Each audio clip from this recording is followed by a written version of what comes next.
चित्रा सोने की चिड़िया थी, माता पिता की इकलौती लाडली।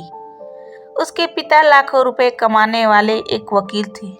माँ पूजा पाठ के लिए मंदिरों के चक्कर लगाती रहती थी।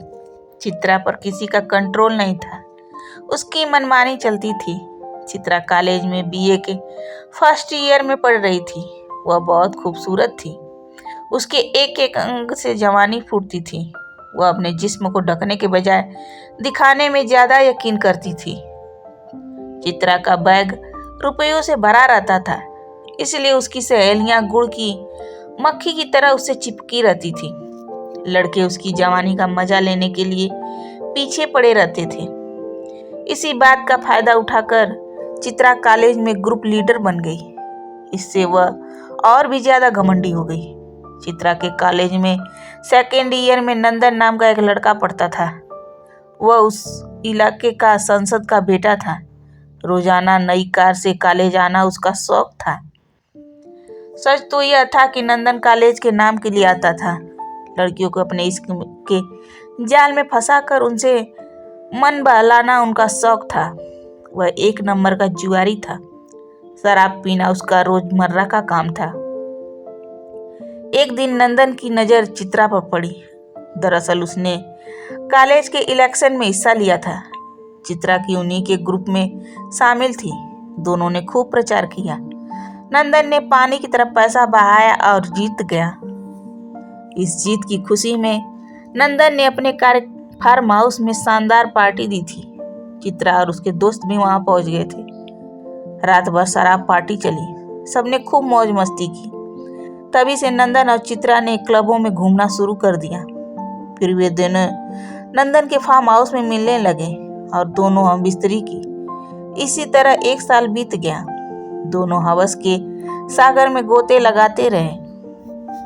अचानक ही चित्रा को एहसास हुआ कि पिछले 3 महीने से उसे महावरी नहीं आई है। वह डॉक्टर के पास गई।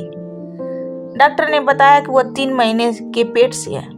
यह सुनकर चित्रा मानो मस्ती के आसमान से नीचे गिर पड़ी। चित्रा ने नंदन से इस बारे में बात की और इस पर शादी का दबाव डाला। नंदन लड़कियों के साथ हम बिस्तरी तो करता था, पर चित्रा से शादी करने की उससे कोई कभी सोची नहीं थी। अपने नेता पिता की तरह वह लड़कियों से प्यार के वादे तो करता था, पर उन्हें निभाता नहीं था। नंदन चित्रा की बात सुनकर सतर्क हो गया। उसने चित्रा से मिलना जुलना बंद कर दिया था। जब वो फोन पर उससे बात करना चाहती तो टाल देता। लेकिन एक दिन चित्रा ने नंदन को पकड़ ही लिया। बहुत दिनों तक बातचीत न होने से नंदन भी थोड़ा नरम पड़ गया था। बातें करते करते वे दोनों नंदन के फार्म हाउस जा पहुंचे। वह फार्म हाउस 2 मंजिला था। वे दोनों दूसरी मंजिल पर गए। वहां एक खूबसूरत बेडरूम था। वे दोनों एक सोफे पर जाकर बैठ गए। चित्रा बहुत खूबसूरत लग रही थी। उसे देख नंदन की हवस जाग गई। वह बोला, डार्लिंग शुरू हो जाए क्या? इतना कहकर उसने चित्रा की कमर पर अपना हाथ रख दिया। चित्रा ने नंदन के रंग ढंग देखकर कहा, नंदन पहले तुमसे कुछ जरूरी बातें करनी है, बाकी काम बाद में। इतना कहकर चित्रा ने नंदन का हाथ अपनी कमर से हटा दिया। अच्छा कहो, क्या कहना चाहती हो?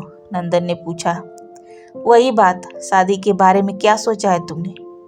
मेरा पेट दिन ब दिन फूल रहा है। घर में पता चल गया तो पता नहीं मेरा क्या होगा। मेरा दिमाग काम नहीं कर रहा है। ऊपर से तुम भी मुझसे बात नहीं करते हो। कहते हुए चित्रा रोने लगी। रोती क्यों हो? मेरे पापा विदेश गए हुए हैं, उनके आते ही हम शादी कर लेंगे। चंदन ने इतना कहकर चित्रा को अपनी बाहों में भर लिया।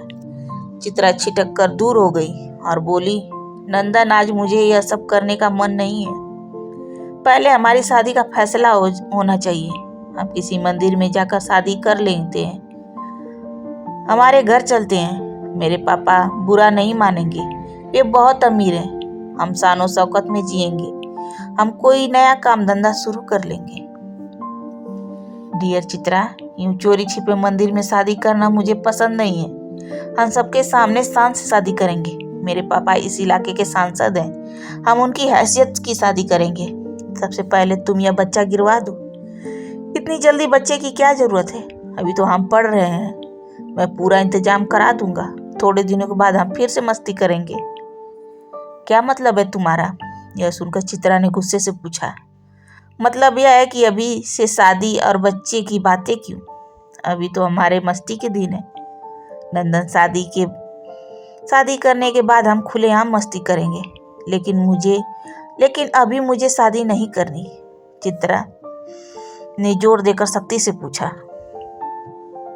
सच कहूं तो मेरे पापा ने अपने एक सांसद दोस्त की बेटी से मेरी शादी तय कर रखी है। यह तुम कह रहे हो? इतने दिनों तक मेरे तंग के साथ खेल कर अब दूर जाना चाहते हो? नहीं, हम पहले की तरह प्यार करते रहेंगे, पर शादी नहीं। वैसे भी मैं अकेला कसूरवार नहीं हूँ। तुम भी तो मेरा जिस्म पाना चाहती थी। हमने एक दूसरे की जरूरत पूरा की, लेकिन अब तुम नहीं चाहती। तो मैं अपने रास्ते और तुम अपने रास्ते। नंदन ने दो टूक कर दिया। दिखा दी ना अपनी औकात। लेकिन मैं दूसरी लड़कियों की तरह नहीं हूँ। हमारी शादी तो होकर ही रहेगी। नहीं तो क्या? चुपचाप यहीं से चली जाओ। तुम्हारी कुछ अश्लील वीडियो क्लिप है मेरे पास। मैं उनको मोबाइल फोन पर अपलोड करके अपने दोस्तों में भेज दूंगा। तुम्हारी इज्जत को सरेआम नीलाम कर दूंगा। तो यह है तुम्हारा असली चेहरा? लड़कियों को फूल की तरह मसलना तुम्हारा शौक है। लेकिन अगर तुम मेरे पेट में पल रहे बच्चे के बाप नहीं बने तो मैं तुम्हारी जिंदगी बेहाल कर दूंगी। इतना कहकर चित्रा ने अपने बैग से एक लिफाफा निकाला और नंदन के मुंह पर फेंक दिया। यह सब क्या ड्रामा है? नंदन ने बौखलाहट में पूछा। खुद देख लो, चित्रा बोली। नंदन ने लिफाफा खोला तो उसमें से निकलकर कुछ तस्वीरें जमीन पर जा गिरी। उन तस्वीरों में नंदन और चित्रा हवस का खेल खेल रहे थे। नंदन गुस्से से भर उठा और चिल्लाते हुए बोला, ये तस्वीर तुम्हारे पास कहाँ से आई? चिल्लाओ मत, अकेले तुम ही साथी नहीं हो। अगर तुम मेरी बेहुदा वीडियो क्लिप बना सकते हो तो मैं भी तुम्हारी ऐसी तस्वीरें खींच सकती हूँ। यह सुनकर नंदन भड़क गया और चिल्लाते हुए बोला, बाजारू लड़की, मैं तुम्हारा रेप करके यहीं बगीचे में जिंदा गाड़ दूंगा। यह कहकर उसने चित्रा को पकड़ना चाहा। चित्रा उसकी पकड़ में नहीं आई और गर्जी, अक्ल से काम लो और मेरे साथ शादी कर लो, नहीं तो मैं तुम्हारी जिंदगी बर्बाद कर दूंगी। तुम्हारे पापा भी तुम्हें नहीं बचा पाएंगे। मुझे ऐसी वैसी मत समझना। मैं एक वकील की बेटी हूँ। वकील की बेटी हो तो तुम मेरा क्या कर लोगी? मैं अभी तुम्हारा गला दबाकर इस कहानी को यहीं खत्म कर देता हूँ। इतना कहकर नंदन चित्रा पर झपट पड़ा। लेकिन चित्रा तेजी से खिड़की के पास चली गई और बोली, जरा यहाँ से नीचे देखना। चिल्लाया नंदन खिड़की के पास गया और बाहर झाँका। नीचे मेन गेट पर पुलिस की गाड़ी खड़ी थी। एक सब इंस्पेक्टर अपने 4 सिपाहियों के साथ ऊपर देख रहा था। देख लिया? अगर मुझ पर हाथ डाला तो तुम भी नहीं बचोगे। मैं आने से पहले ही सारा इंतजाम करके आई थी। अब तुम ज्यादा मत सोचो और जल्दी से मेरे साथ शादी के दफ्तर में पहुंचो। मेरे पापा वहीं पर तुम्हारा बेसब्री से इंतजार कर रहे हैं। इतना कहकर चित्रा अपना बैग और वे तस्वीर लेकर बाहर चली गई। नंदन भीगी बिल्ली बना चित्रा के साथ शादी के दफ्तर पहुंच गया।